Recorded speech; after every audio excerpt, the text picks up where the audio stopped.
And good morning, everybody. Welcome into the Pattison Ave Phanatics show. I'm your host, James Scorza, filling in for Tom Kelly once again this week. And with me, as always, is the group of companions on this great Saturday morning. Joey Marks, what's going on, brother? Good morning, Philadelphia. Happy Saturday.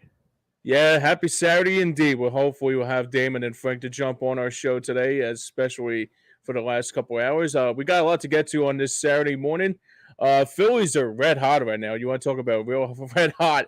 Talk about head-in season. That's right around the Phillies alley, rather. We got the Sixers seem a little bit lost in the free agency. We'll discuss that and maybe a little bit more about another guy that who we call ourselves Mr. MVP, but I guess he had something to do with that in the NBA Finals.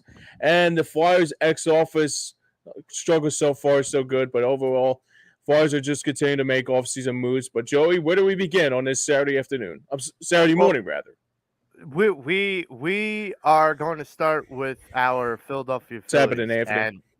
and I will tell you this, um, leading into things, I would say the last 2 weeks, we've been kind of your therapy session for most of Philly sports.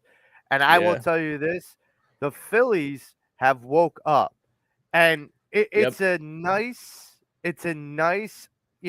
awakening. And I know like people are like, it's hitting season, like, yeah, that's such a cliche. It's hitting season, weather, okay, but we're in the desert, we're in, California. These environments definitely play better for the Phillies. So Yep. if you're talking about warmer months ahead, and that ball is jumping off the bat now, oh boy. I mean, you got Castellanos, who's one of the top hitters in the league. Wow. Bryson Stott, who's one of the premier young players in the league. And the starting pitchers, I think, are the biggest story. But I'm going to ask you, James, what do you think out of I gave a plenty of reasons, but and there's probably plenty more. What do you think is the biggest reason for this Phillies turn to success recently? Yeah, I mean it's been really it's kind of amazing to think about it. That the one guy that surprised me the most is Schwarber. I mean, we all thought Schwarber was going to be like a flash in the pan and this and all that, and then June comes around. Like I said last week, he just turns it on. I mean, I don't know what's about June, but Kyle Schwarber just I mean, I hate to say the words, but he does remind me of a werewolf. I hate to say it, but the reason why I say that is because the reason why I say that is because like he doesn't like he's been struggling since April and May, and then June comes around like that, and out of nowhere he just turns on that Turns into switch. a beast. Yeah. Yeah, I just I don't understand it. The other thing too is that Trey Turner coming around after we were thinking that Trey Turner was not going to come back around. We got a guest coming on, Damon Salim. What's going on, buddy? Morning, fellas. Sorry I'm late, man. I apologize. I had a contract at my house, so I'm Oh, it's sorry. all I'm so good. sorry. Yeah, No yeah, yeah. Good problem. morning. Good morning, Saturday. Yeah, absolutely. But before I go any further, the Trey Turner thing has been really surprising. But I got to go with the hot hand, Schwarber and Castellanos, man. Like you mentioned, Joey. Wow, talk about hitting season. Charlie Manuel's going to be really proud of this baseball team for sure. Yeah, and so Dame, I'll repeat the question. So the Phillies have had great success in the last couple of weeks. What do Yes. you think was the biggest reason? Why do you think? Well, what do you think is the biggest reason for their success? Well, first of all, maybe it's some merit to June with Kyle Schwarber, and also as we touched upon last week, putting them back in the leadoff spot.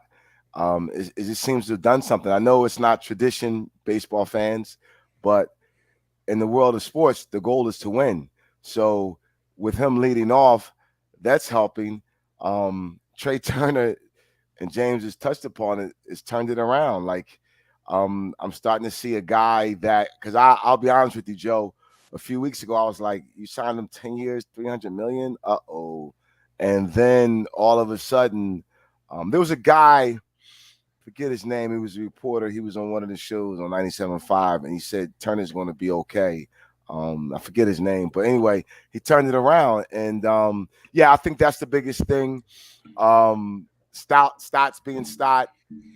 We have Bone back, which I'm liking, and it's weird because everyone's playing well. I know you're going to get into it, except for one player has a question mark Oh, remaining, come. although he got through the inning the other day. I'm going to touch on I know you're that going to 'cause get to him, but I just want that to answer is. your question. Oh man. Before we go Um. any further, the comments chiming in on this show, especially Pat Benoit says JT offense has been a big help, Yeah. hitting for that cycle a Yep. couple nights ago. Yeah. I forgot all Yeah, I was about to about say, that. yeah, JT. I meant to Absolutely. mention JT with the cycle. JT's found his back. Good point. Yes. That's who I was thinking of as well. I forgot to mention JT's definitely they're just clicking. Everyone's click. I mean, Ranger Yeah, Suarez, I mean, looks dynamite. Like yeah. everyone's clicking. And Joe's starting to steam to start the filter. So Oh I no. mean, here's my thing. So I know it's Why do gonna you think it's sound turning like around, Joe? Yeah. I'm gonna be the cliche machine this morning, but if it ain't broke, don't fix it. Like Right. I get that Matty B's gonna have an aneurysm because of Kyle Schwarber leading off, but listen, if it ain't broke, don't fix it. And I mean, I get, and then you go back to the idea of they're going back to the "Dancing on My Own" victory song, Love it. thanks to Love Garrett it. Stubbs and Kevin Long. If it ain't broke, don't fix it. Like, yeah, okay, it's a second place song. You got to the World Series. Last time I checked, that was a big ass accomplishment. And last time I checked, you weren't in the playoffs for 11 years prior to that year, until last Yeah. year. So Eh, yeah, I'm going to be okay with second place. I don't care if they go back to the World Series. I would rather them win. You know, you got there again, so well, might as well win. Like it. So you never know. But as far as the success for the Phillies, and I'll chime in with what Pat Bernard was saying about JT. JT, in my mind, with all ebbs and flows, and I feel like people jump on and off him, on and off the JT Realmuto boat so often that the boat might be sinking at this point. But here's the thing. I have been hard pressed to say JT Realmuto is one of, if not the best catchers, both offensively, defensively, and base running wise in the league today. That's fair. yeah, You can't absolutely. tell me someone having the speed that JT has, the pop time and the arm strength to be able to throw out guys on set. I mean, this last 20 games, he has been throwing out anybody that he wants to. The only person that he had difficulty throwing out was last night with Ruiz. Ruiz stole the second twice on him.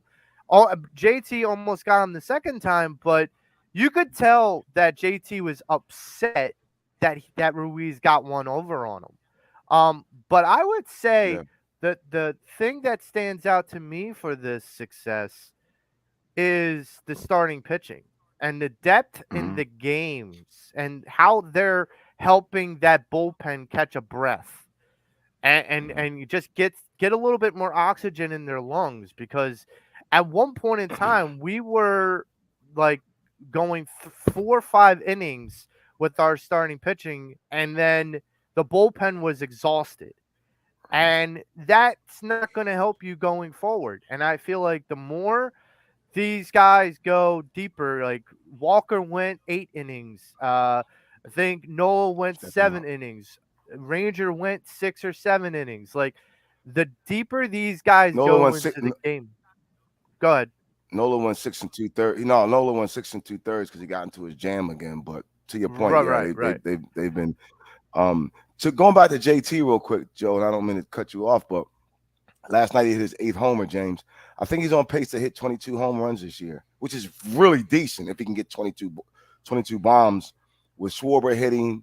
Um, Still think Bohm has some bat in him as far as home runs.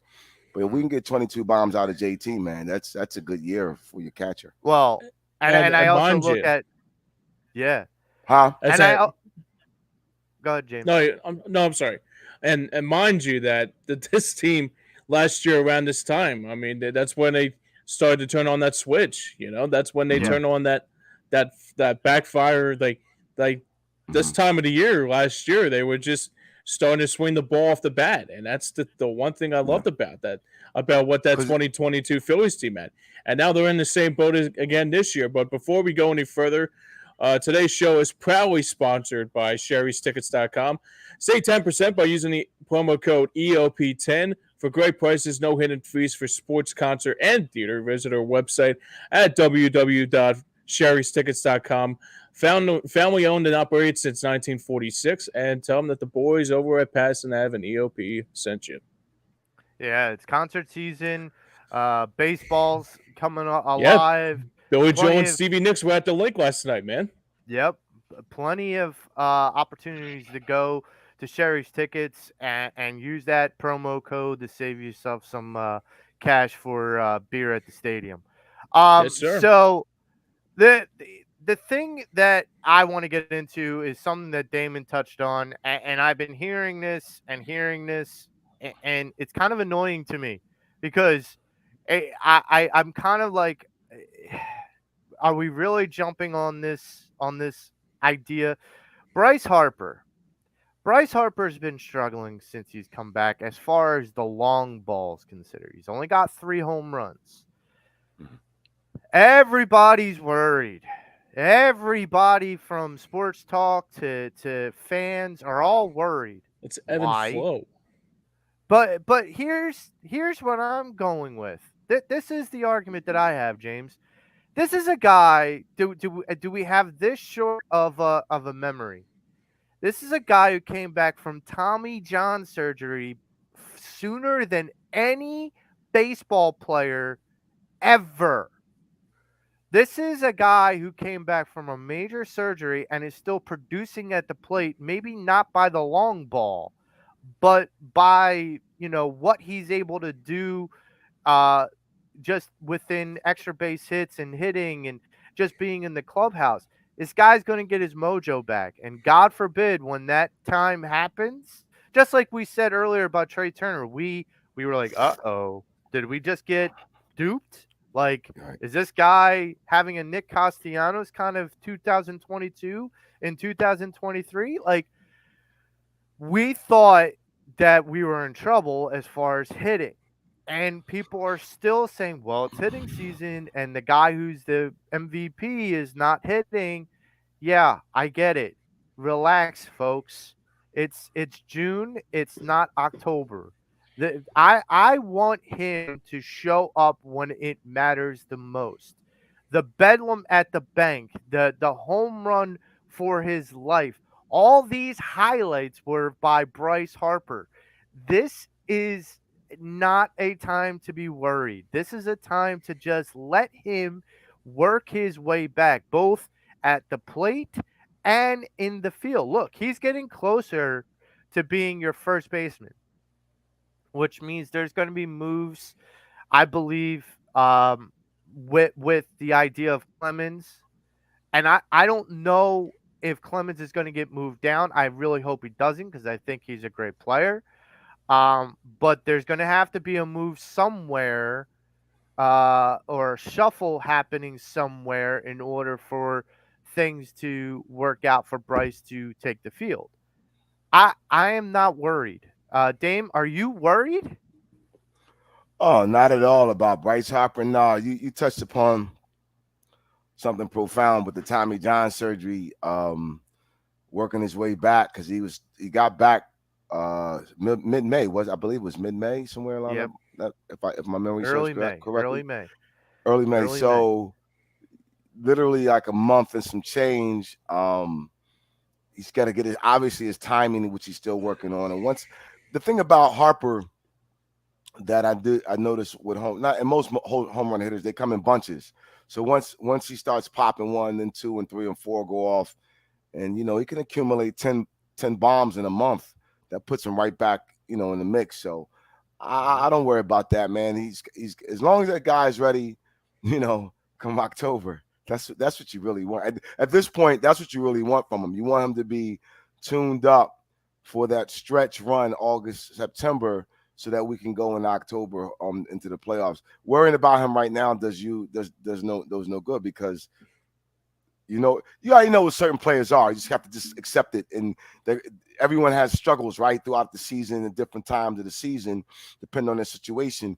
But great players like that, you can't worry about them, man. You just I mean, don't. I will touch on this with you, Dame, because you were probably old enough to really see it in action. But Reggie Jackson, Mr. October, this is a guy that every October would come out and like light the world on fire.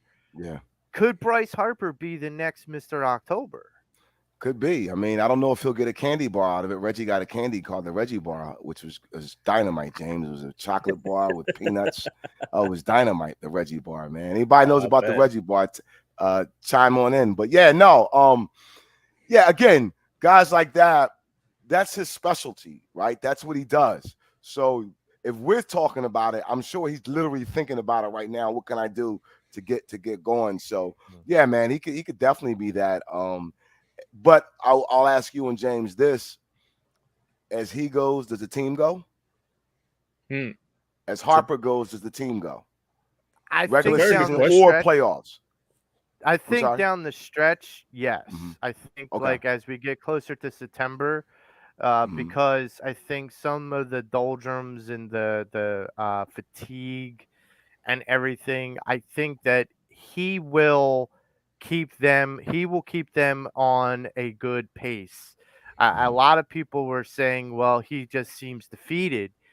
Well, I would say for a guy who has really high expectations of what his performance should look like, and not seeing that happen or translate onto the field, yeah, he's gonna feel defeated. But the guy's gonna continue to stand in the box and take his swings. James, are you worried about Bryce Harper? No, I'm not. I don't think I am, because the reason why is because I think what Harper is doing right now, I think he's still like you said, coming back off that Tommy John, and he's still not 100% yet.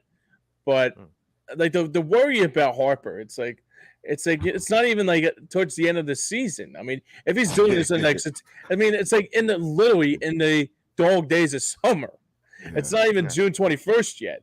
So the reason why I'm not too worried about it, because if Harper was doing this, like say for example in August and September, then I'll be a little bit skeptical. But the same time last year, we all thought Harper was never going to come around, and then that Padres series, he hits that homer that basically got him to the World Series, and they were thinking, "Oh, here he is. No big deal, Mazel Tov."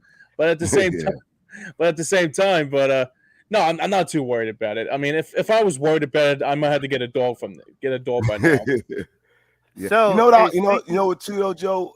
Just to back up what James was saying, I noticed something that he's done, and I know you're going to get to this guy because with regards to the pitch count, Harper has sped up his routine, the snapping of the gloves. He doesn't do the leg twitch as much because he doesn't have time to do it. Because remember, he would step off, do the leg twitch, and do the gloves, leg twitch, do the bat, and get back in the batter's box. Now, as soon as the pitch goes, whether he misses, whether he swings or not, he's immediately adjusting the gloves, getting to his routine, and so I'm sure that's affecting some things as well. But I'm sure he'll find a way to adjust to it in time. You know, it's interesting. Baseball players, more than most other athletes, are creatures of habit. And when you get into a pattern of this is my routine, and then all of a sudden the rules change where you have to speed up what you're doing, it does kind of I mean, Aaron Nola is having struggles with some of the pitch clock and some of the timing and out of the stretch and all kinds of mechanical stuff.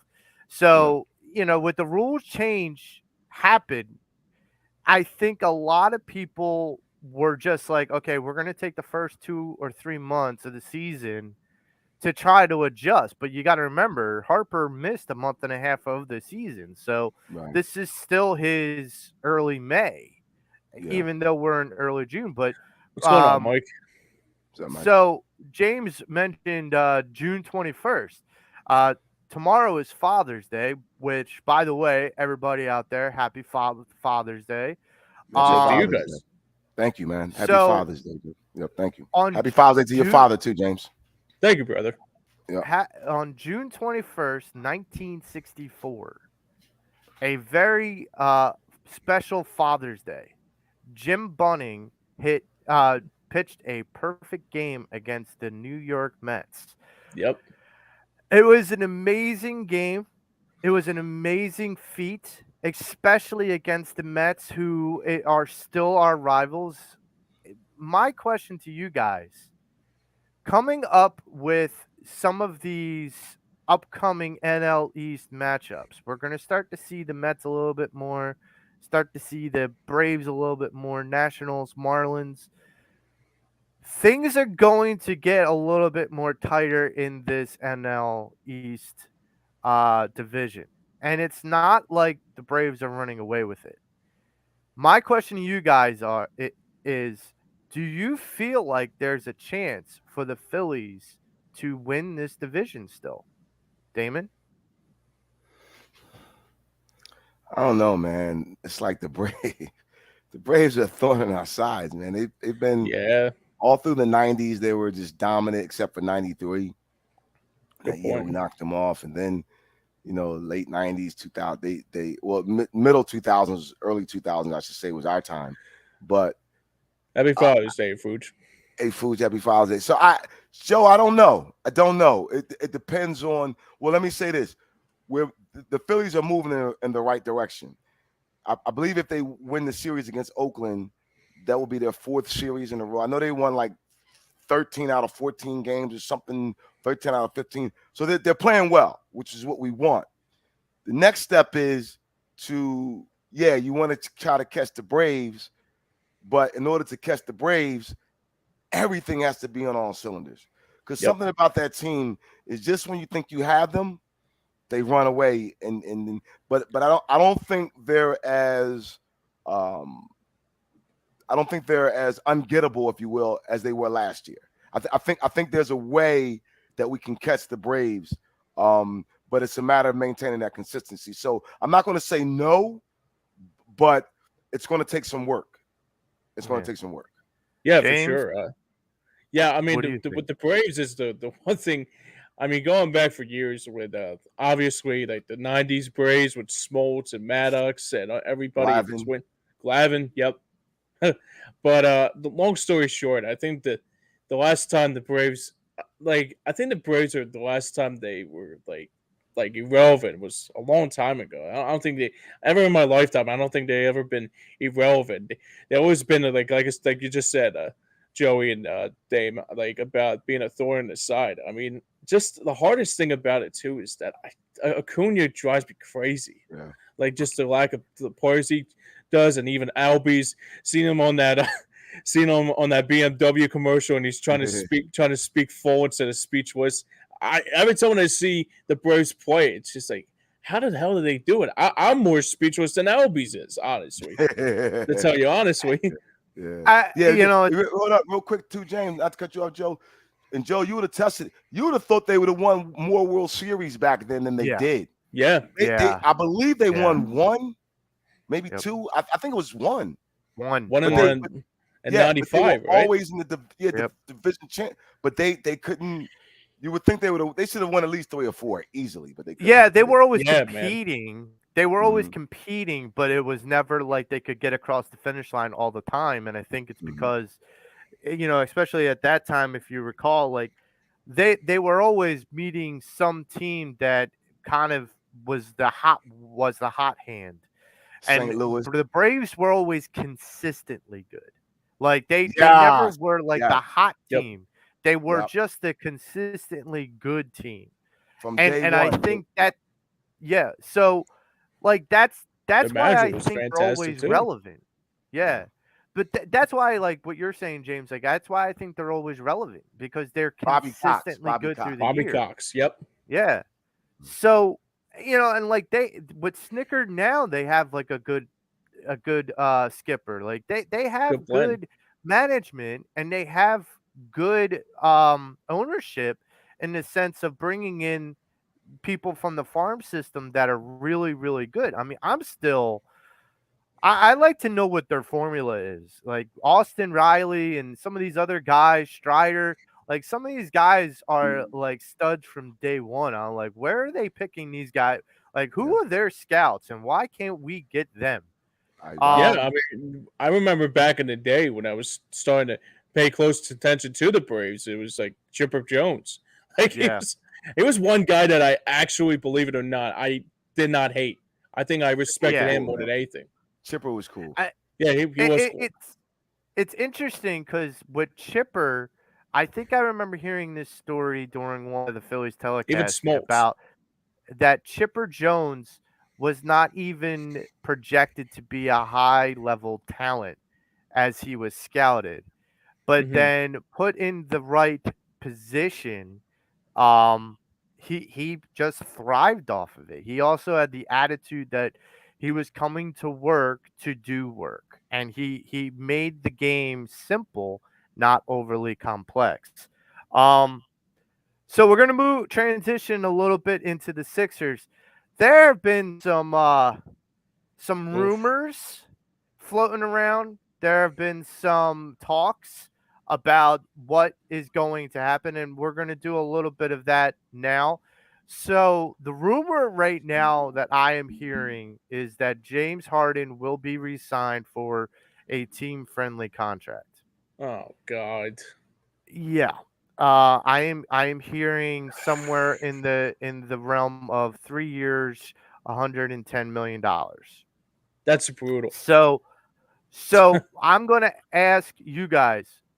I think I already know James. I'll start with you, James, considering you're already voicing your angst about it. How do you feel about this possible rumor? Oh God. In the words of Ray Dininger would say, uh, The breath. yeah. I mean, I can't. I don't even know what to say. Honestly, I'm actually speechless because it's like, so Fred Van Fleet is out there. You don't want to take a flyer on him. Fine, whatever.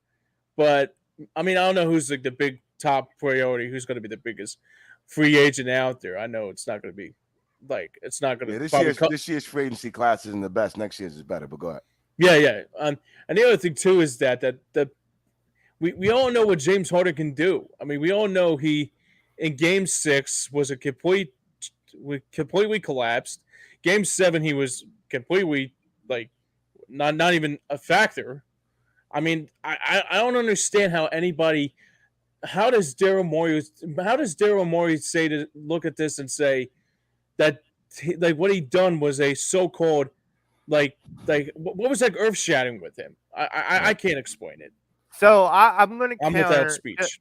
I'm going to counter to you, not in the sense of defending James Harden, but just Thank you, countering this Stephen. Underwhelming. Exactly right.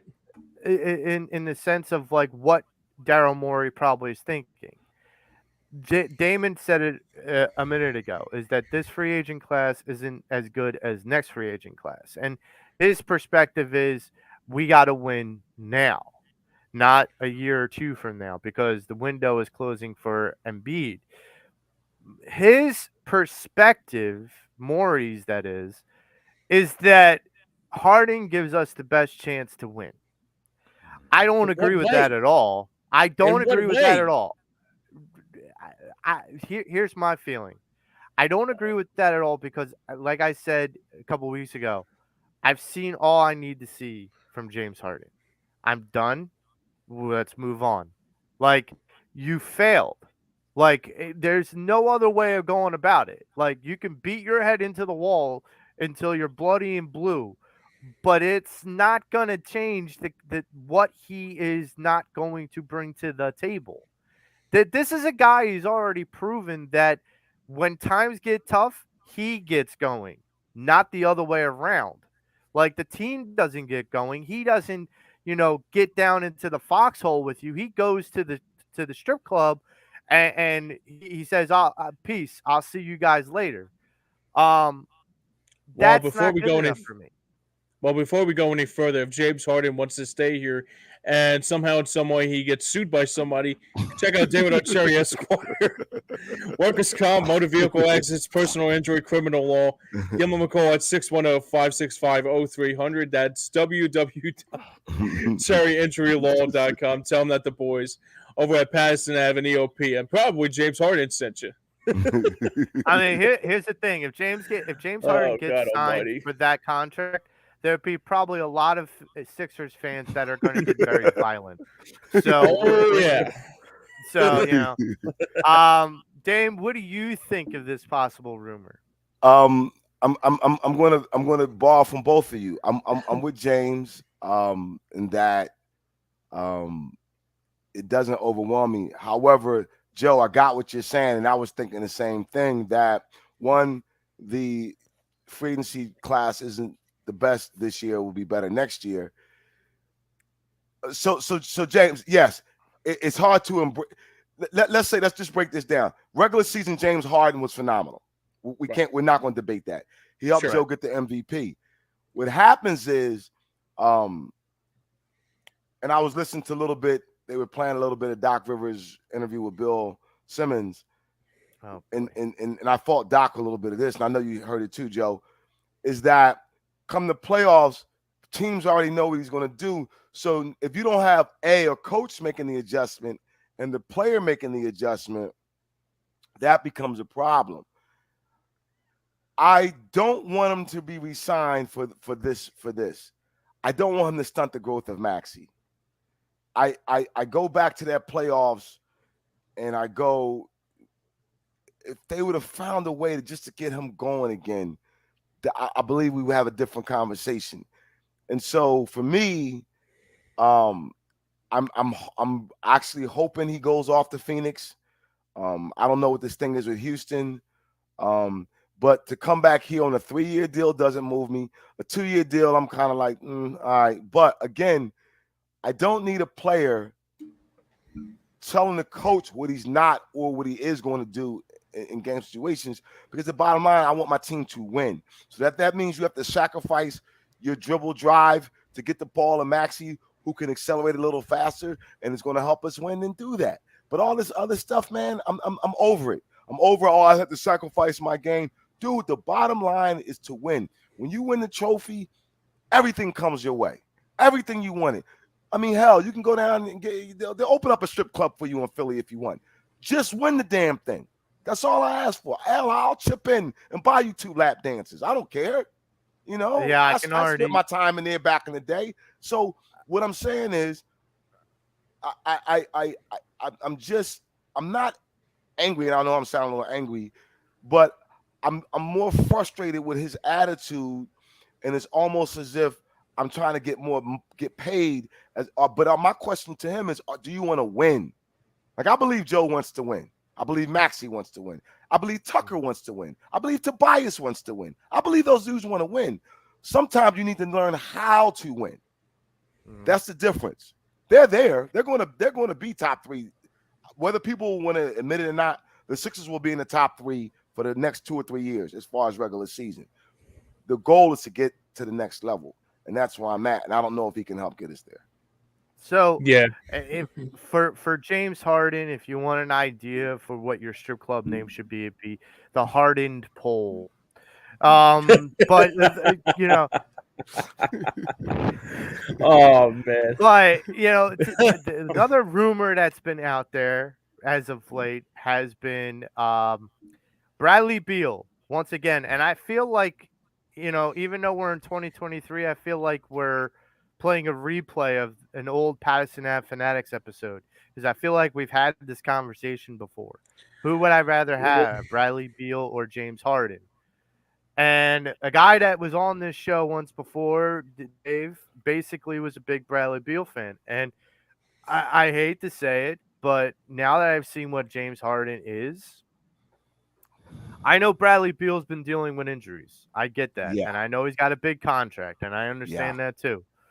But I'm not completely opposed to a guy who can fill up the stat sheet when he's healthy with right, scoring, right, along with somebody like a Maxi, along with the idea that Bradley Beal's still young enough that he funny. can be what we always call certain quarterbacks.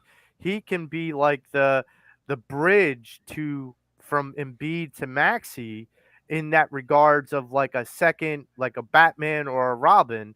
He can be that bridge for Embiid to Maxi, and I feel like that's the most important thing. Yeah, I know that the Sixers have not been, according to John Clark, have not been interested in Bradley Beal, and that's yeah. fine. I still feel like they're going to throw their hat in the ring, even if that hat's not as significant as other teams' proposals. But we've been here before. Washington and Bradley have this love-hate relationship in the offseason, but it's like they begin to love each other after Halloween. I Good don't point. know if Bradley Good puts point. on like a funny costume and the owner laughs and is like, "Yeah, I love Yeah. you again. Like let's be friends." Mhm. But this I feel like where there's smoke, there's fire. And I feel like with Bradley being on the trade block, I feel like if you're trying to get rid of James Harden and needing to replace him, and you don't have the free agent class in your mind to sustain, top level talent, then I feel like Bradley Beal is the next option. Well, So, Damon, what do you think? well, two things. Um, One, he's injured, unfortunately, and it's the contract because I have to re-sign Maxi as well, and we don't have first round draft picks. I Well, honestly, Joe, I would steer clear of that. Here's the reason why. However, I'm sorry. the one thing that people were talking about with the Maxi thing, I Mm, think people are missing this. So Tobias's contract is up. yeah. So when Tobias's contract is up, even if you got Bradley Beal, I'm just giving Maxi the money that Tobias has. Oh no, that's going to Like play I'm out just that way. Yeah, yeah yeah, no doubt. But the thing that concerns me is I already have one of my main players who I love him, but gets injured, right? Although in regular season he's been sustainable, but it's the playoffs where Joe's been having such bad luck, if you will. So the thing that concerns me with Bill, great player, we know that. We're not debating any of that. It's just that we need him on the court. But that $210 million contract, I need to know how many years are left on it. And because you're going to need room to bring in other players, right? Um, the other thing that we do not know, which I'm excited and curious to see, is what type of offense that Nick Nurse is going to run. Hmm. Um, Now he mentioned the fact that during the playoffs he would have ran pick and roll with Maxi. Hmm. I would have liked to have seen that. So is he alluding to the fact, Joe, that some of the offense will be run through Maxi and because it's going to be Maxi and Embiid, right? Um, so it's weird, man. The Sixers are in this such awesome space now, and I'm using the word awesome, where like it can go, it can go one way great, or keep us right here. yeah Like I don't as much as people are frustrated from the second round loss again, I get it. I don't see them dropping that far down just because of the type of talent that they have and the coach that they brought in. But I want to see how they're going to move this thing forward, not only for this year but the years after, and also recouping some of those draft picks. You got it. So so Dow has to be really creative, Joe. I mean, and his yeah team, Elton, they have to be this year, like this off season, yeah and then set it up for later on down the line as well. so How I don't know. you're gonna say you segued me into my next question, which was Mm. Nick Nurse coming in. Does Nick Nurse get a pass this year if he doesn't get the Sixers past the second round? Let James start with that one because that's Hmm. James, I mean, it's a very good question. I mean, yeah. I got to admit, I depending on if they don't get past the second round, you have to say, who's going to be the one that's going to be responsible for for Yeah, that second round loss. I mean, yeah, I'm not going to put the blame necessarily on Nurse necessarily because he's still trying to get into a new system. yeah. But but back to that Harden thing, if we let Harden sign here for 3 more years and we get another second round exit and he starts to debacle like he did this year, Yeah, it's going to be more on him and Embiid more than anything yeah. Yeah. than just Nurse being the coach. I I mean, I'm sorry. Go, James. I'm sorry. no, you're good. Go ahead. No, I was just gonna say real quick too, Joe. You know what, man? He's brought in to get us out the second round. If he gets us to the Eastern Conference Finals and we lose, I'll accept that. But nah, to answer your question, we gotta get out the second round, man. I don't have any. I have no Great. more room for losing the second round. I just don't. And I think, and I said this to Cuz this week. I mentioned to you guys already. Like that game 6 is Tampa to me. Like that should have. So that's why I go back to where they're in such a unique situation because we saw it. It's not like we're making this up. Like they had a chance to win that series at home and they were up. And for whatever reason, it could be Joe, it could be Hard, it could be hell, it could be Milton, it could be the equipment guy. I don't know. They could not get out of the second round, and so I'm like, no, Nurse, nah. You're brought in here to get us over the hump, and so I need that from him. No, I can't settle for. And we've seen it happen before. We've seen coaches come in their first year and take the teams further than what they were before. So it can be done. It can be done. It can be, and It can be. it's ironic that you say it that way too, because one of Nick Nurse's first couple years, I'm not sure if it was his first year or not, when he had Kawhi and That they was went his first to year. Yeah. yeah. So this first year. is something that I feel like is a motivator, and so you set the bar. And Nick Nurse has set the bar for what his potential could be in this first season with his resume. So guess what? You set the bar. Now you have to do what you set. Like you have to achieve here what you've achieved other places. Because that's the guy we hired. So Right. no, he doesn't get a pass from me if Yeah. if he gets a second round exit because you're no better. Look, I've said this before. If the coach that you hire is no better than the coach you fired, then what was the point of the hire? What was the point of bringing this guy in if he got you the same, if he garnered you the same results? Oh, we can give the excuse that he gets a first year pass. No. I can go to a job, and if I don't know how to do the job within a year, they have every reason to fire me. Yeah, you got to see That's some just the progress. bottom line. And that's the thing I take out of it too is that like here's a good example with I don't mean to bring Harden up. I'll bring him up one more time and then I'll put this thing into history. We all know what he did in that game 6 and game 7. How does he get? I mean, if this is legit, like if he gets a 3-year extension, it's like how does he? How do you look yourself in the mirror tonight and say, "Oh, I can't wait to bring back Harden back"? Really? He didn't do anything.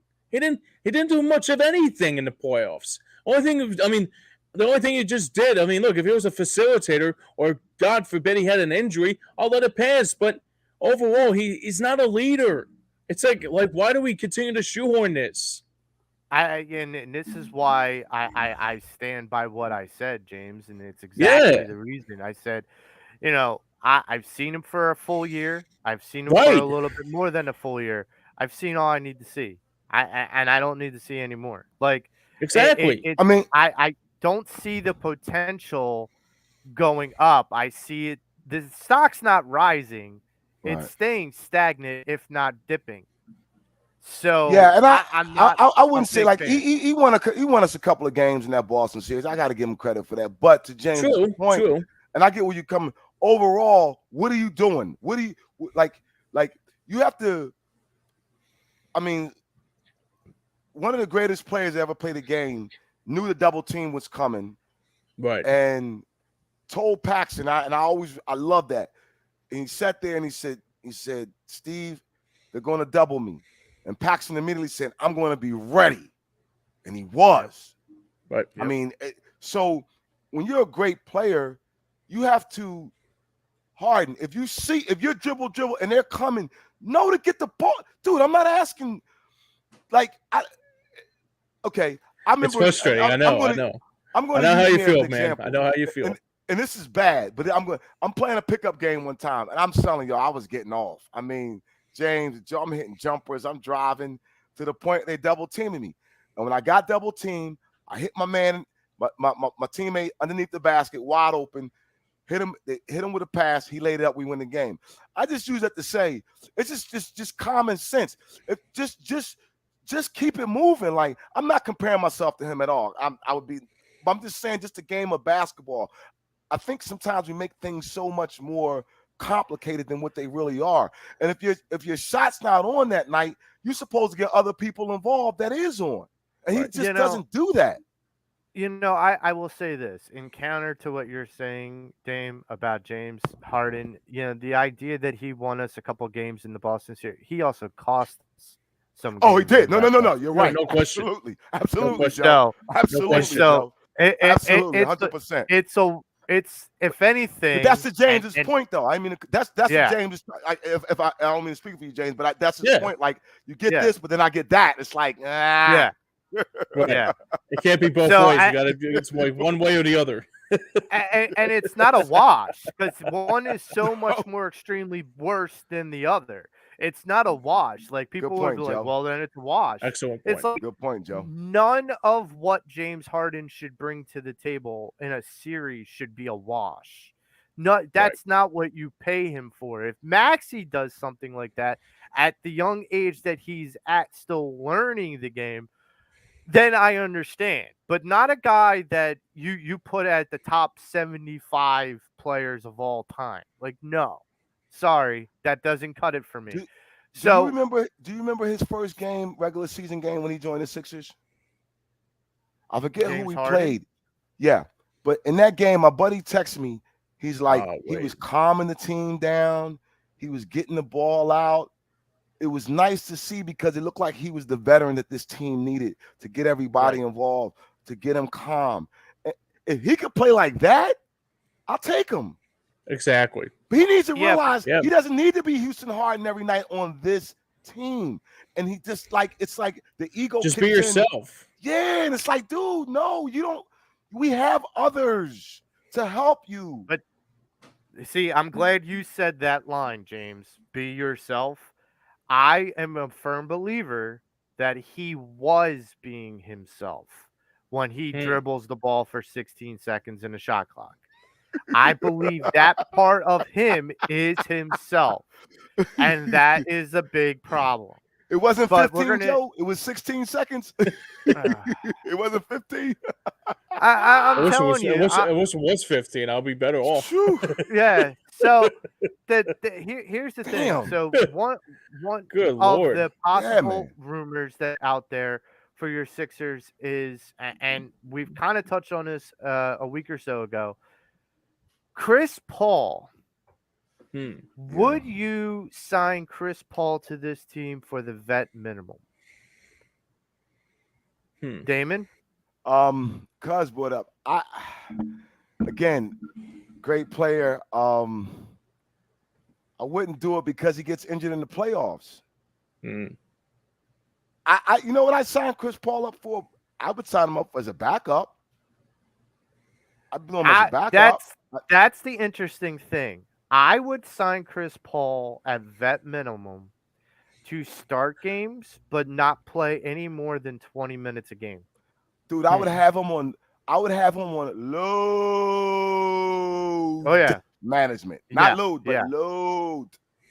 Like I would send him to like Ocean City for like a week every once in a while. Like, just go relax, dude. Just go and in the dead of winter, James. In the dead of winter. Do your State Farm commercials. So, Yeah, like get your that.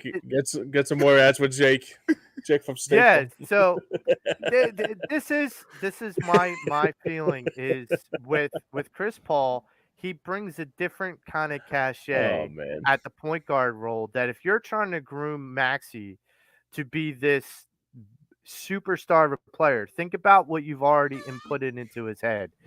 You got the Harden shake and shimmy when it comes down to getting guys off of you outside on the 3-point line.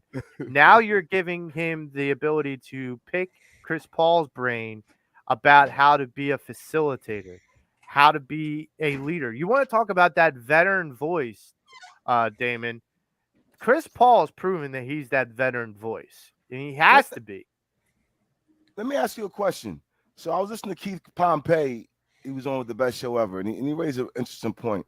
He said that Maxie, when he was in high school in Texas, I forget, he named these two other guys he played with, and Maxie's job was just to be the scorer. When he played with Kentucky, at times he came off the bench, his job was to be the scorer. Are we asking too much of him to try to become a facilitator when we know he's best at being a scorer? Now, Keith did mention that he needs to get strong, a little stronger on his defense, and I think he's going to continue to get better in that. But are we asking him a little too much of him, Joe, to be a facilitator when his thing is scoring?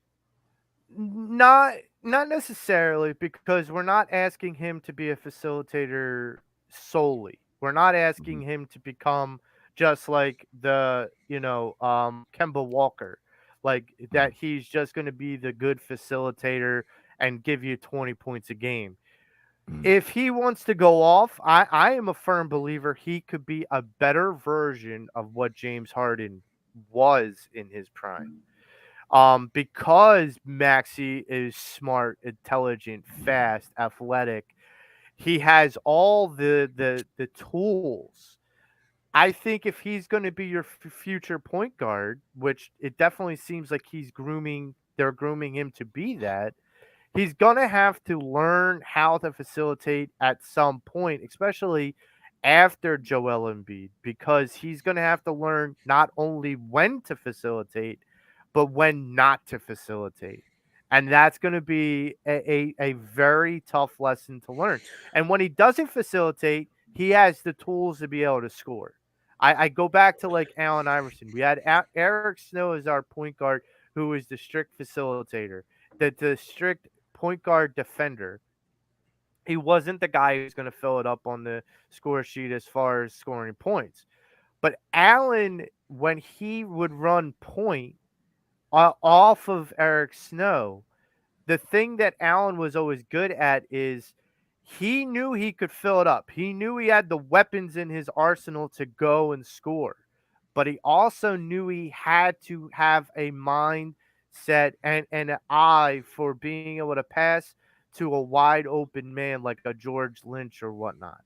The Raja Bell, people like that. Like that was something he had to do. Um so yeah, I think it's asking a lot if you're demanding him to be the leading assist player, the player that leads an assist in the league. If you're demanding that of Maxi next year, yeah, you're asking a lot. But if you're asking this guy to understand that he not only needs to be the scorer, but he Mhm. needs to be learn how to be a facilitator, and I feel like he understands that. I listened to some of his post game interviews, and he understands some of his teammates and what they bring to the Yeah. table. What positions he can best put his teammates in to be successful.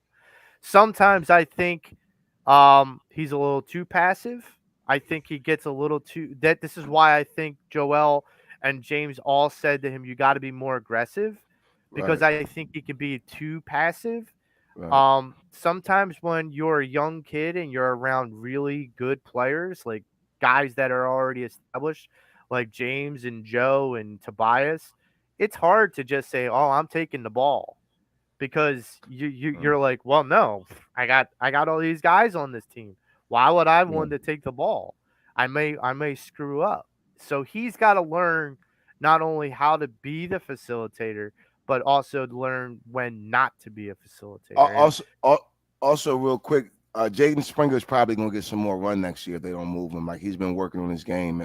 I think he'll be a backup point guard, as he should. It's time to bring that kid up and let him. The city's doing some good things. So it'll be interesting to see. We'll know in 2 weeks. Well, I think that Joe James with everything, it definitely everything as far as what the Sixers do this offseason, the first move is whether Harden stays or not. I probably won't be as excited if he signs even for 2 years. I'd rather just for him to move on. Man, I wish we would have gotten, and the more I keep bringing it up, I'm told it's not going to happen. I wish they went after Drew Holiday a few years ago when he was still in New Orleans, before he went to Milwaukee. I really wish that would have happened because that would have been the perfect backcourt mate for Maxey, size, defender, distributor. I loved him when he was here. And I know that Elton tried a way to get him back. And then he wound up going over to Milwaukee, was able to get him. So yeah.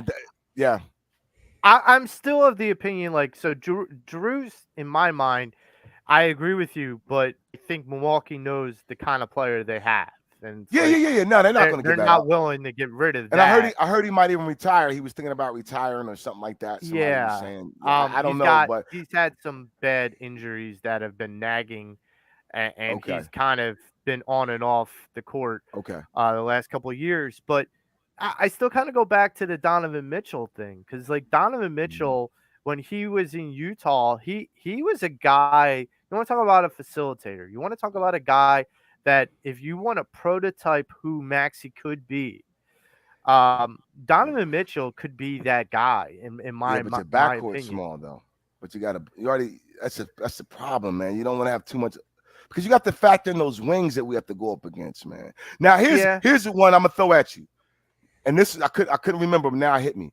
So Cuz said if you would have signed Chris Paul and somehow be able to get Zach LaVine, he said that has his attention. And it kind of Zach has been on the radar for the Sixers for the last two off seasons. Yeah, but here's the problem. I will tell you Go this. finish your thought. I will tell you this. I think Zach LaVine is a great scorer. I think Zach LaVine is a great point guard. I don't think he's a great defender.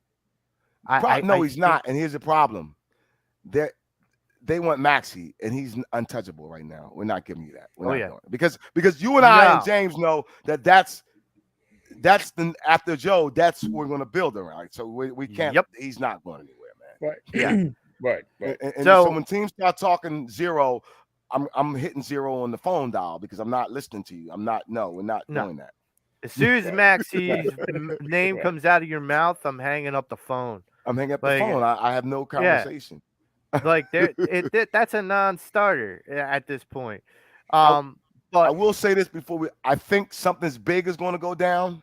I just don't know what. But I got a good feeling something's big is about to go down though. I will add to that by saying I think something big is going to go down as well, and I think it's going to involve 3 teams in order to move someone like a Tobias.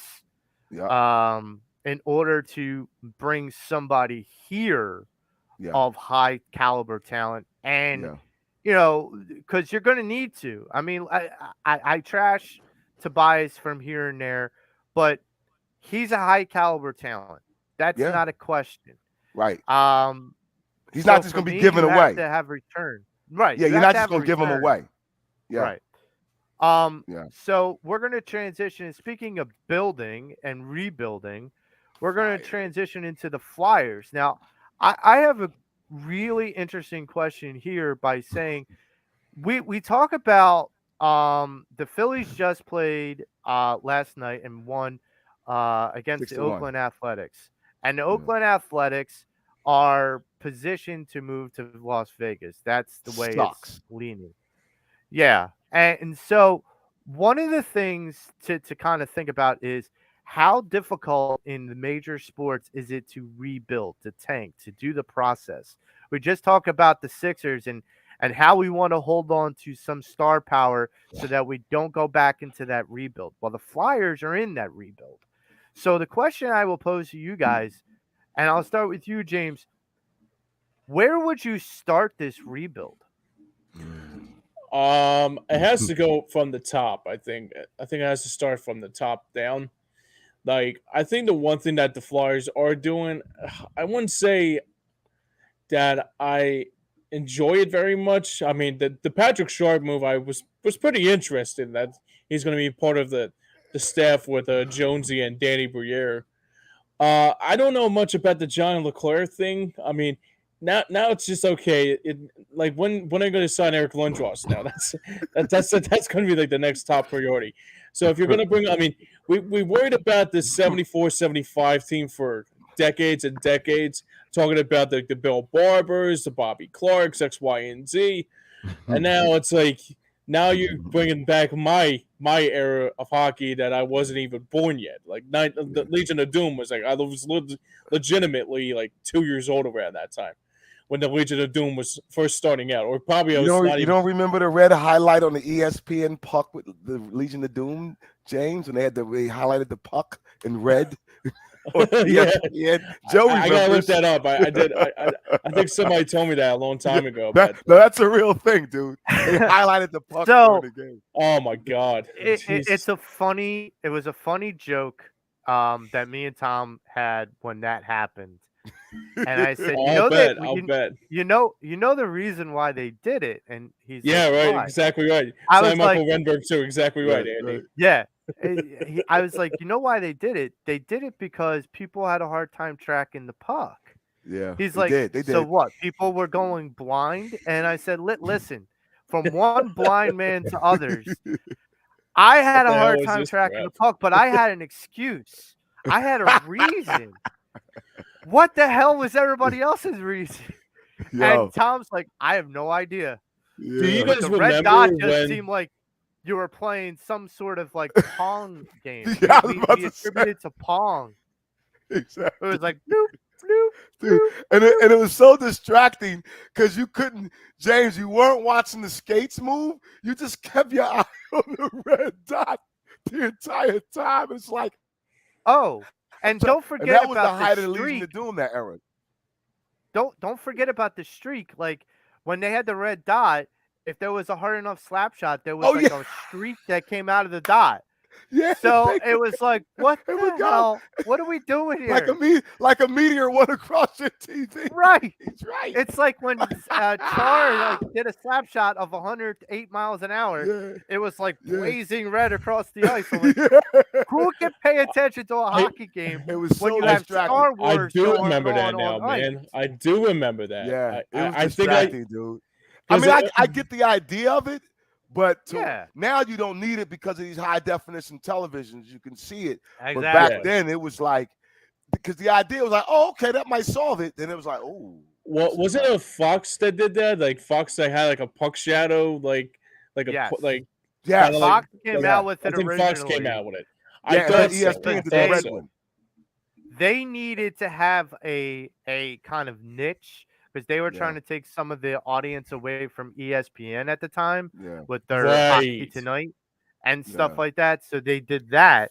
And I'll be honest, like that, even as a person I was just gonna say that.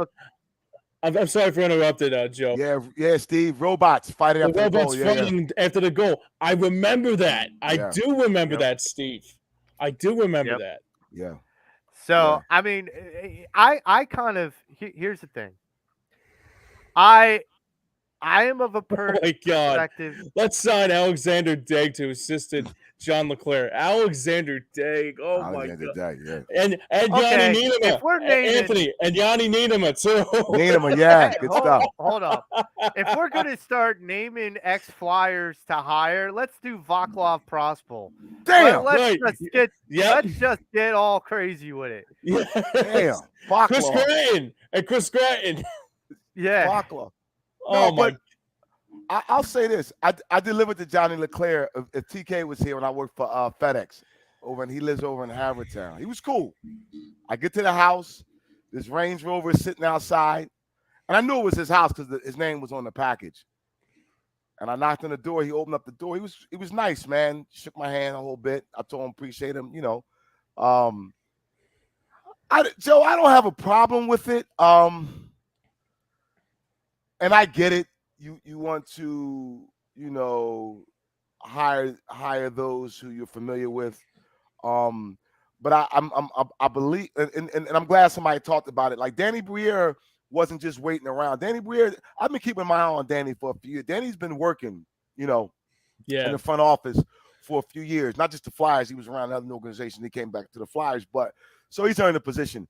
Funny James mentioned Eric Lindros because it came down between Lindros and Jonesy as far as that position. Listen, that's what the Flyers do. Any Prosper and Ruslan Fedotenko. I remember Rusty Fedotenko. The one that got away. Game 7 in 2004 scored 2 goals against the friggin' Flames. Yeah. Should have been or we can go to my old line mate that I had when I was in the junior Flyers, Sammy Kapanen. Yep. I mean, I'm going Pronger. I'm going Pronger, guys. I got to go with Pronger too. Timonen. I was a big fan of Timonen. Yeah, I was a big fan. I mean, Pronger was 6'7", and it's a shame he got. I forget what happened to him, but I know he got. Yeah, hurt. he had a horrific eye injury or something. Yeah, that's what it was. Yeah, and it doesn't seemed like stop the Flyers, golfing in Florida. Yeah, and it seemed like the Flyers get guys like Briere. They were still good, but they were kind of on their way. Like Briere did play his butt off for us, especially in the playoffs. But I'm okay with it. As far as the rebuild, when you guys were talking about that, the team that came back to mind for me was the Braves. I would like for our organizations to be in a position to keep replenishing so that when the old regime goes out, that next regime can come up and start, continuing the cycle of being good, because you never should be that bad. You know what I mean? Shout out to the Vegas Knights, man. They just won the Stanley Cup. They've only been in existence for 6 years. I mean, I've been waiting for a championship for the Sixers for 40 years, man. The Flyers, 50 years. Come on, man. What are y'all doing? Me and James talked about this before we came on. I said, the Knights have gone to a Stanley Cup and then have gone to 2 and have won 1. And in that short amount of time, I literally said to James, I don't care if it's teasing or not. Can the Flyers fold and then come back as an expansion team? Can we hit the restart button? He wants them to fold. Sit out for I want them to fold and then come back as an expansion team in 2 years. Because then in 5 years we're going to be at a Stanley Cup. Maybe that's the secret. I don't know. But I was also saying to James, because James had mentioned about the guy, the coach for the Chicago Wolves. I'm thinking, right. I'm not even just thinking about John Leclerc or Eric, Michael Remberg or Mark Recchi. Hell, Brian Boucher. I'm talking about the idea that could we go and poach somebody from the Golden Knights or the Kraken, because those two teams just started and they're already thriving. And Flyers coach is coaching the Kraken. Them. Yeah, Dave Hackstall. Dave Hackstall, and he was in the playoffs. They were in the playoffs. Yeah. Yep. Remember that guy that we fired that we were just like, he's not good enough. Okay. I like Dave I'm just saying, actually. Maybe we're too impulsive of a city. We are. There's no more patience in sports. Zero. There's you have to, and it's crazy because there's one guy off the top of my head that won in his rookie year, and that for me was magic, and he beat our Sixers. I'm trying to think. There's another guy, Patrick Mahomes came on, even though he sat out his first year. We know he sat behind Alex Smith. Yeah. And then his second year, second year playing, which was his third year as a player, but his second year playing, he won. Right. It's rare. It's hard to win a championship. It just is. And I think that we're so ready. I mean, I've got people saying, well, let's start all over. Get rid of Embiid. It's like, dude, we're going to be bad for 10 more years. No, I'd rather work with him for where he is than get rid of him and start all over, because that's not going to work. I mean, we just got blessed and lucky, and I know we're going to talk about them, to get our quarterback. I mean, the Phillies have a nucleus now that they're working with. So it's hard, man. As much as we want one, I get it. It's hard, man. Steve says Gerald Gallant gets a lot of credit to that Vegas situation. Brought in three foundational pieces from the Panthers and had been foundational. And he may be 2 jobs down the road, but he got it done though. Yeah, I mean you got to give a lot to the credit to Golan. I agree on that part I too. agree too. Yeah, and I mean, like that's the difference. Is like some of these guys are coming out and they're pulling like Howie Roseman like moves. I mean, you look at Yeah, like someone like Jack Eichel that goes to the Golden Knights. and they don't have a Jack It's salary. Eichel. That's the thing. Like they got yeah, no salary yet, and that you can get everybody in the world. That's why like Seattle gets like all the players like the Yanni Gourds, and obviously like Vegas with Marchessault, and maybe the list can go on and on. Even like an Alec Martinez, same thing. right. That he was a big member with the Kings when he won that Stanley Cup back 9 years ago, and Yeah, now he was a big piece with that. And with there's two a lot of former big Flyers, pieces. Richardson, Richardson Carter. Yep. and Carter. Yep. Richardson Carter. Yeah. Yep. Again, Yeah, So perfect I mean, example. Perfect example. They're Prime hanging example. down the shore too much. They're an Avalon. Let's get rid of them, dude. Are you kidding me? yeah. They all do that. And then what? 2 years later, James, they They win win the a cup with the championship. Kings. No, Yeah. it was after they traded Richardson Carter when we got Briscoe the same year in 2011, 2012, they hoisted the Stanley Cup together With the Kings, yeah. with the Yeah. Kings. Yep. Yep. So Can never you win. know, like Can never win. Yep. it, I'll never he- forget that. Never here's did. my question to you guys. Yikes. Is hockey a league in the NHL? Is it a league that is easy or difficult to rebuild a team, to tank and like is the process going to be harder in the NHL versus other leagues? Well, it James? depends.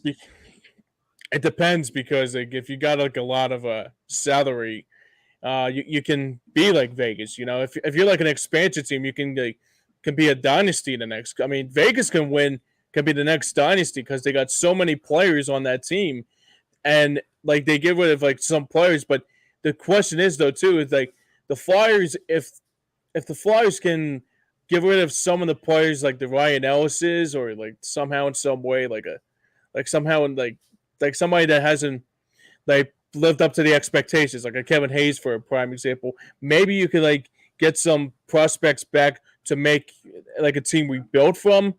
But the Flyers are going to be like a long time from being relevant again. I mean, we're going to be talking like 5 to 10 years if depending on if the rebuild goes well. Because if this rebuild doesn't go well, we're going to be looking at another Sixers tanking years, guys. Well, and I hate to say that. Well, I think that to your question, Joe, it doesn't have to be. What I mean by that is, okay, we know we won a championship with the Sixers, but the process for me did work. Why? You got an elite player. You would have had two, but one dude decided he doesn't like basketball. Whatever, fine. So, but you got at least one elite player out of that whole Agreed, quote Steve. unquote process, right? When I look at the Flyers and I look at hockey, because the way their minor league system is structured, you can find a gem. If you go back to when the Flyers, even though we gave up Peter Forsberg, who wound up winning a couple of years later, and then we brought him back. Right. He had the foot injury, but you gave him up to get an Eric Lindros, who everyone thought was the next Wayne Gretzky, right? And to a certain Look at extent, Brendamore. and Look at Rob right. Brendamore. Yeah. And we gave up Brendamore too, right? Yeah. Yep. So Can't want him. but And he also won a cup, by he the also way. won a cup. And it was the captain of that cup too. Of that Yeah, team. and Justin so- Williams. Same thing. Justin Effin Williams. But Lindros sort of lived up to it. Unfortunately, he had got concussions, but damn it, he was a great player. We cannot deny that. So Right. we took a shot. They didn't win it all, but they had a great player. So to answer your question, if Briere, if Keith Jones and Leclerc and those guys still hard for can me to fathom. land, if they don't have it already, a great player or two, I think it's a little bit easier and swifter to build a legitimate contender in hockey. But you got to land that guy. You got and that's the thing. To who is it? Is it a kid coming up from Sweden? Is it a kid coming up from, now they got the kid, James, that they drafted last year. They let it play in Boston this year. I forget his name. Couture or Codier? Coulter. Coulter? Go Kodiak. Gautier. Is it Oh, Gautier? Gautier, Gautier. Gautier, Gautier. Gautier. Apparently, he's going to play another year in Boston. Yeah. Yep. Kind of reminds me of a weird thing, like, and I can't explain how it happened, but somehow Larry Bird was drafted by the Celtics, but he was still with Indiana. And Hmm. like when he came out, he went right to I forget how that thing happened. It was weird. So it kind of reminds me of that. Right. Like What this happens kid, in baseball all the time is like sometimes players get drafted by certain teams, yeah, but they choose to go to college. college, Now yeah, they Right. still the team still has has the the right. rights until like a certain amount of time, and when that clock runs out, then they can re-enter for the draft. And so like these kind of guys that you're talking about with like the farm systems, for the Flyers, my feeling, at least from the outside looking in, is that they're going to try and collect assets. They're going to try collect prospects and see what cream rises to the top. And you know, I don't necessarily feel like it's going to be 5 or 10 years. I think this could be a 3 year turnaround. I agree with you. I I I agree. I feel Depending like on if they one right. Depending on a lot of things. There's a lot of dominoes that have to fall, James. This isn't like they're going to get handed the keys to rebuild by every other team in the right, NHL. right. Um, and the NHL is a tough sport to play in, tough league to play in, because being good for a long amount of time, it's not always an easy thing. Um, I could see a 3 year rebuild because of how, if they find the right prospects, say you find 5 good prospects within the whole team structure of 22. If you have that nucleus and still have a lot of cap room, you can then surround those guys similar to the way that we have Embiid and Maxi, who are homegrown talent, Mhm. how they are being surrounded by guys that are talented.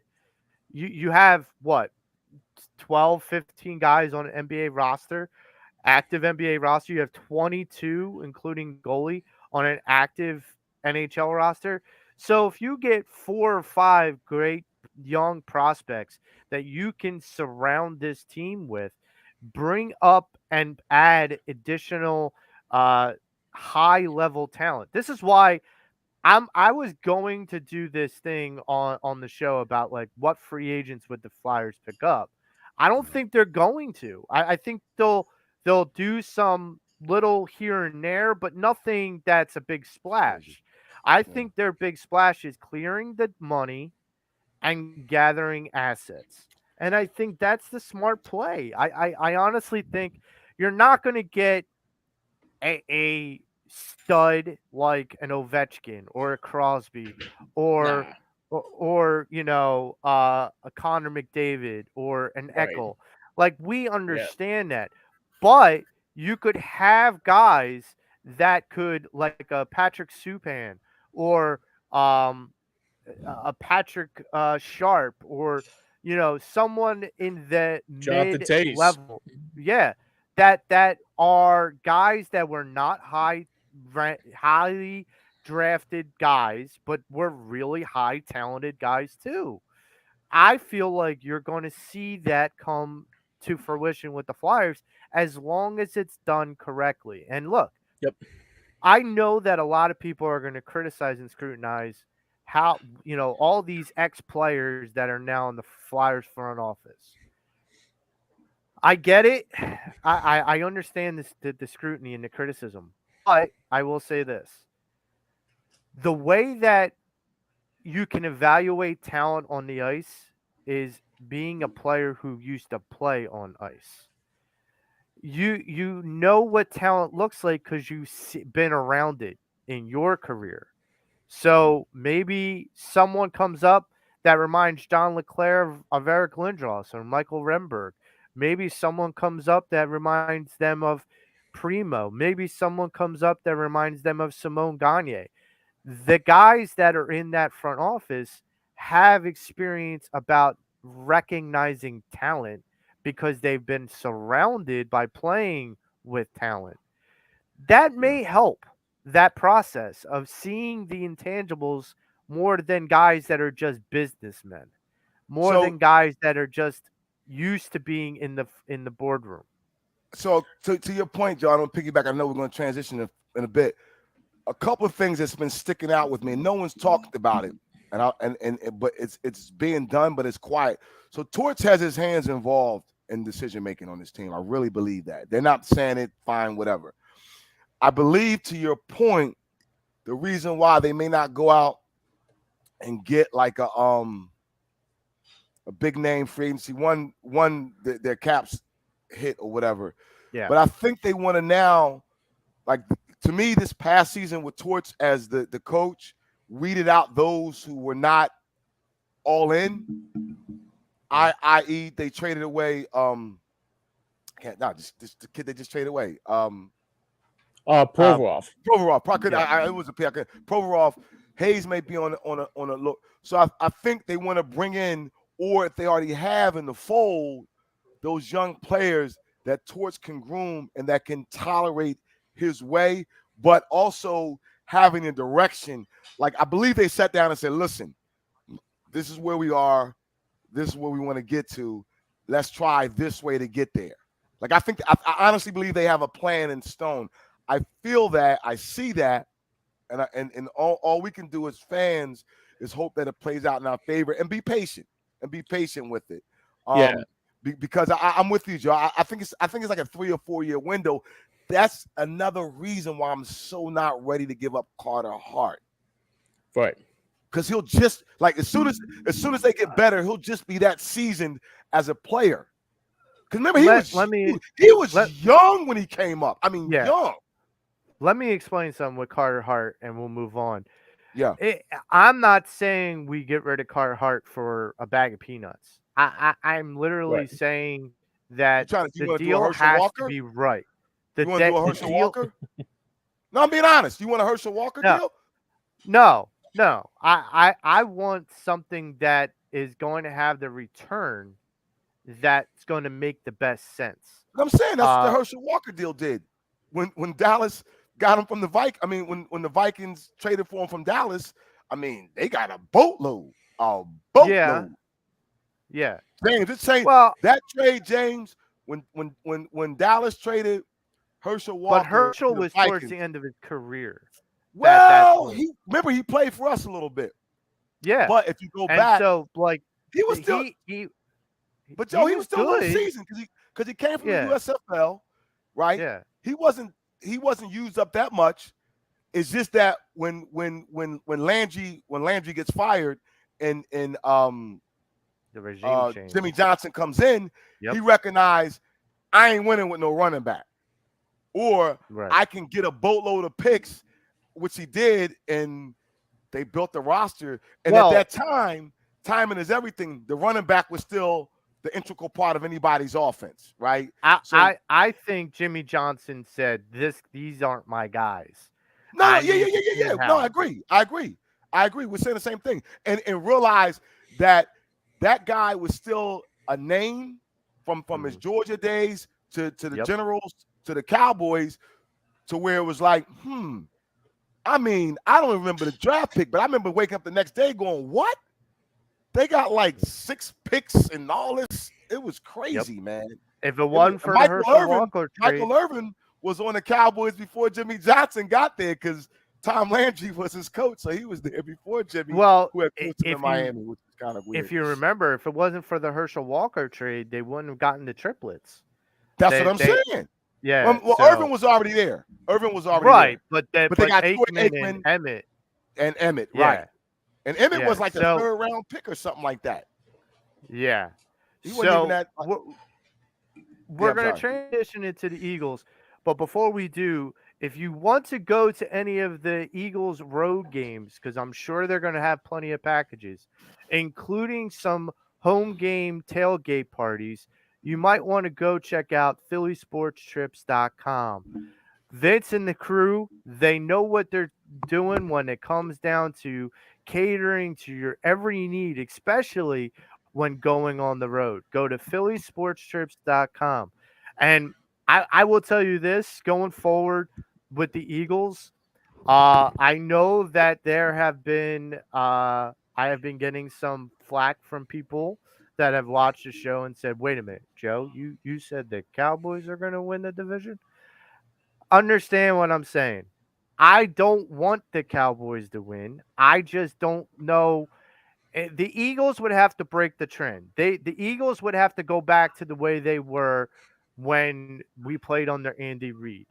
Now, is Nick Sirianni and Andy Reid? I don't know. I don't know yet. It looks like he could be, but I don't know yet. So to just clear the air, I am not rooting for the Cowboys.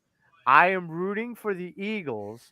However, I need to see that trend bucked. I need to see that trend, completely blow up in smoke and be it at the hand of the Philadelphia Eagles.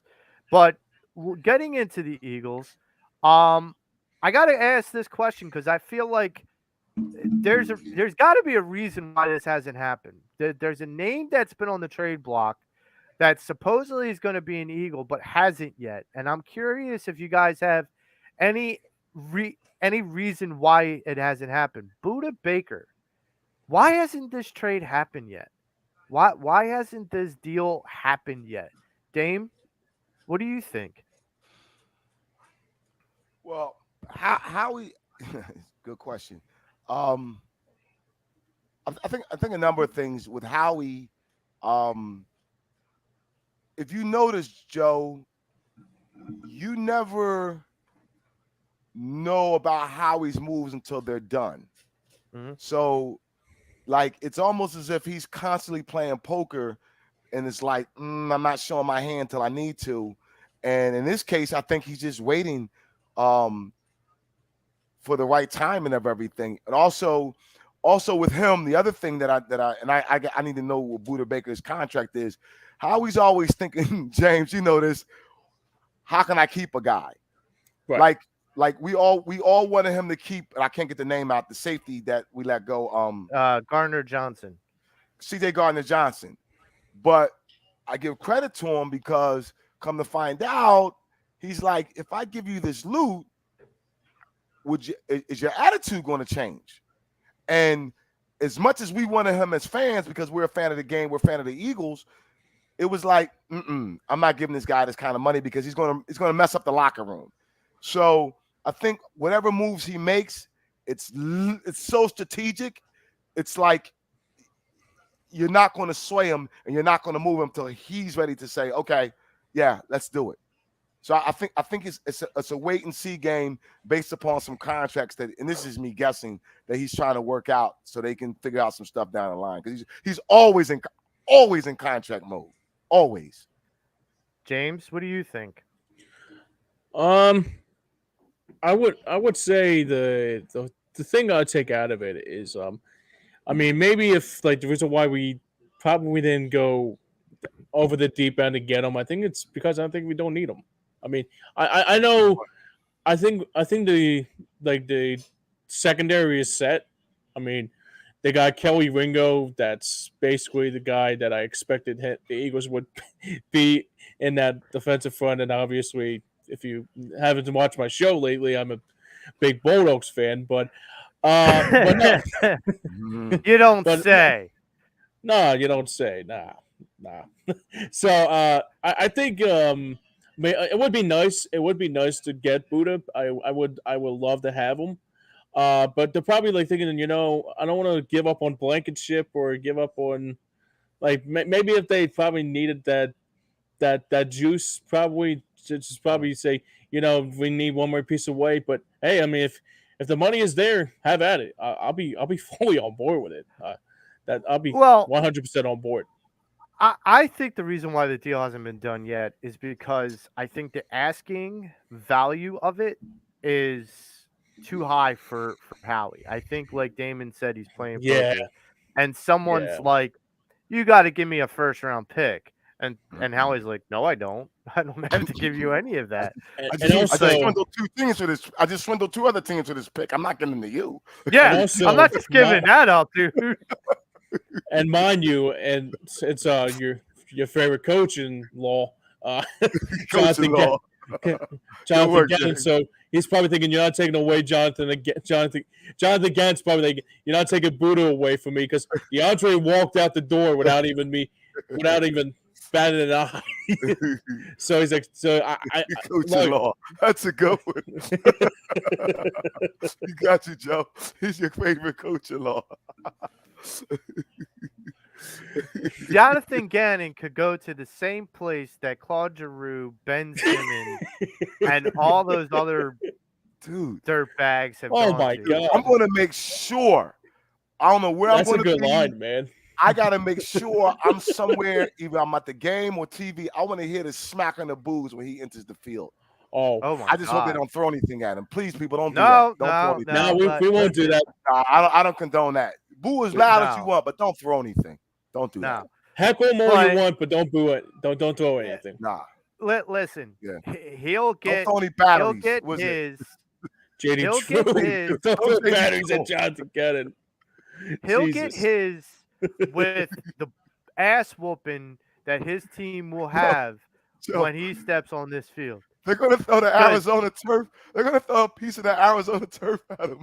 because Here's lost oh in my Arizona. God. He's coaching Arizona. Here's what really should be thrown on the field. Doesn't matter. What really should No, be no, thrown people, we're on joking. the field. We're just joking. No, Do not do yes. that. Sorry. What Please really don't should do be that. what really should be thrown on the field is the new Call of Duty, so Kyler Murray can go home and play it. Because that will save Kyler Murray from a lot of pain. Because when he steps into the link, he's gonna. You want to talk about someone who's gonna need David Archeri? You goddamn right, man. You He's got gonna it. need a lot of clients.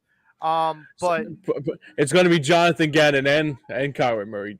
yes. Put him on speed dial. So one Yeah. of the pieces of news that I've heard this week that I'm kind of not as shocked, but I wanted to get your reaction is Carson Wentz has hired Oh, a God. profound guru coach.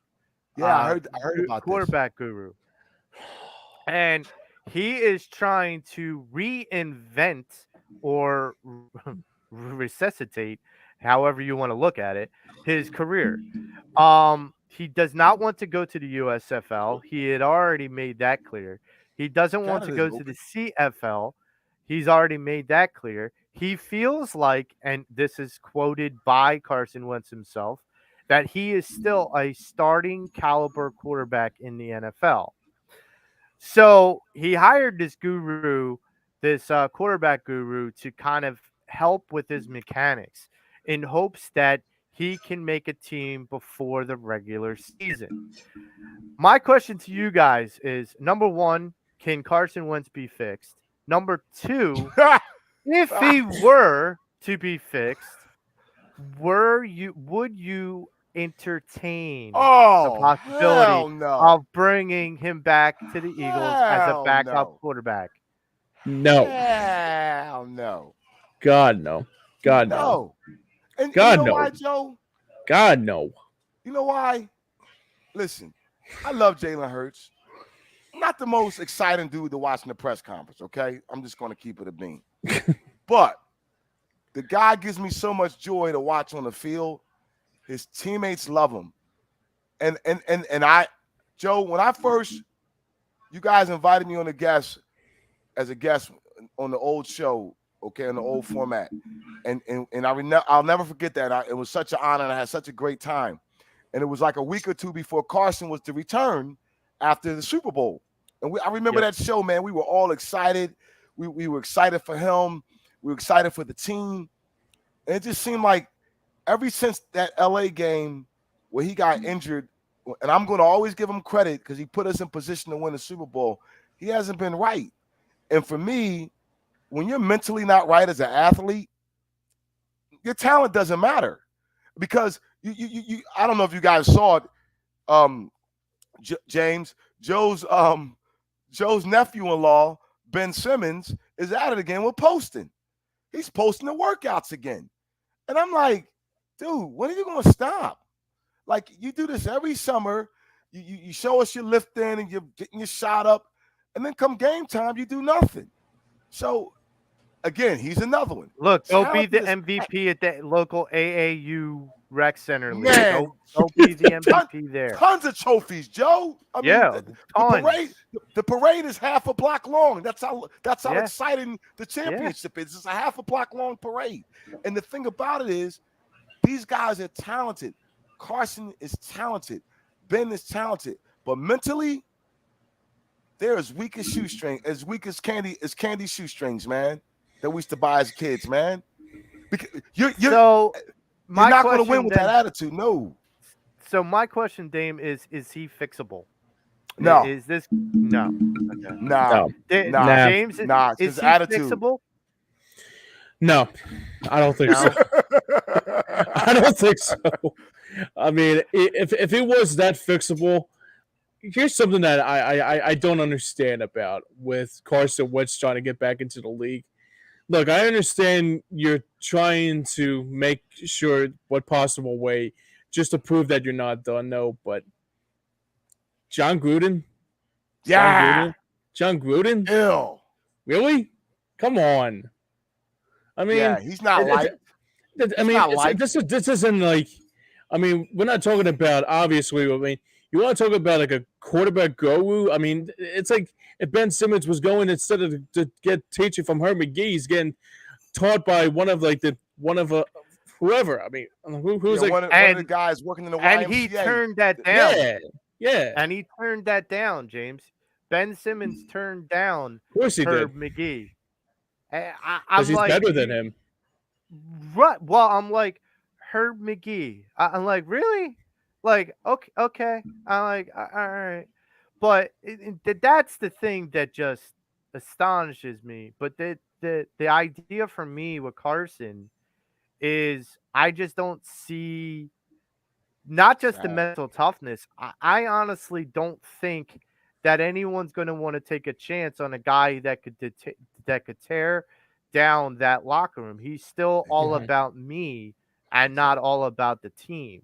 Exactly. And until you get that part of your brain right, you're not going to be good for any team.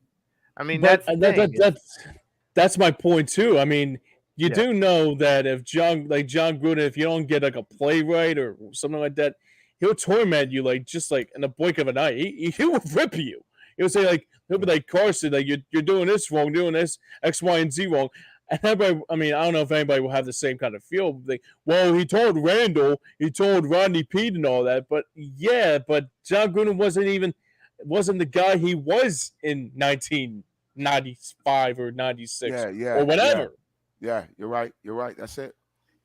And look, I know many people probably don't watch wrestling, but right now, John Gruden is the Paul Heyman of the NFL. Come on, Paul Heyman. Come on, ECW, baby. Come on, man. Come on. I mean, look. Come on, man. He's the guy that can really maybe help somebody, but he'll be the guy that the person he'll help is the guy that's not going to be well liked when he comes back. I would rather take Frank Caliendo's impression of John Gruden than the actual John Gruden. Damn. Yeah, John Gruden's a creep for me, man. He is. He is. But let me ask you this real quick, Joe. So a dude like Carson is sad to me, right? It's really sad. Guys like that have that much talent, and just like for whatever.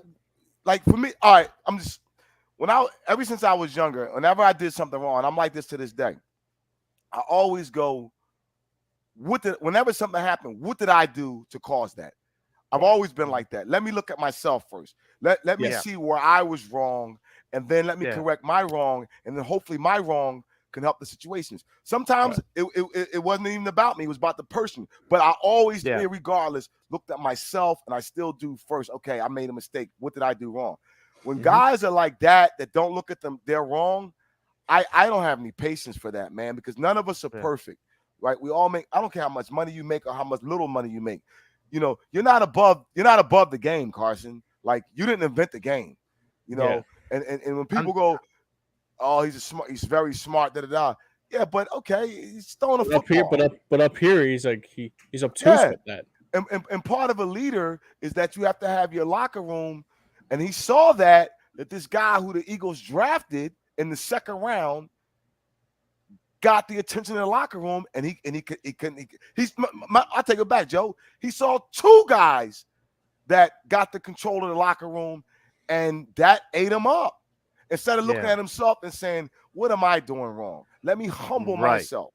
You know, I was watching an interview with Method Man from Wu-Tang on the Breakfast Club, and BET is doing like the different hip hop groups, and they put Wu-Tang up against Death Row. And he's like, "Look, man, I'm just honored to be mentioned in the same, name as those guys." And Charlamagne the God was like, "But you're Wu-Tang." He's like, "Nah, man, I get it, but I'm always about humility." That's what I'm talking about. Yeah, Wu-Tang's a legend. Method Man's a legend in hip hop, but he's humble enough to say, "Nah, man, I got it, but I'm gonna always be appreciative." That's it. Yeah. Sometimes you have to understand, in order to be great, you have to understand greatness before you, and that's where I've always been. It's not always about, well, I'm great because I'm me, and that's fine, all well and good. You have all that self-confidence, but if you don't understand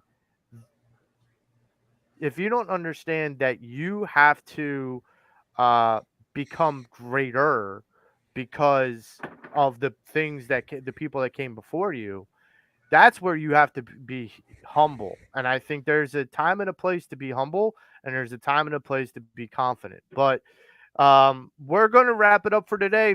I want to once again wish all fathers out there happy Father's Day tomorrow. You too, fellas. Happy Father. Thank you, man. So, for Damon Salim, Frank Finnegan, who's probably golfing 100 on the golf course right now, Yes, sir. James Scorza, Tom Kelly, I'm Joe Marks. We're the Pattison Ave Fanatics, and we are out.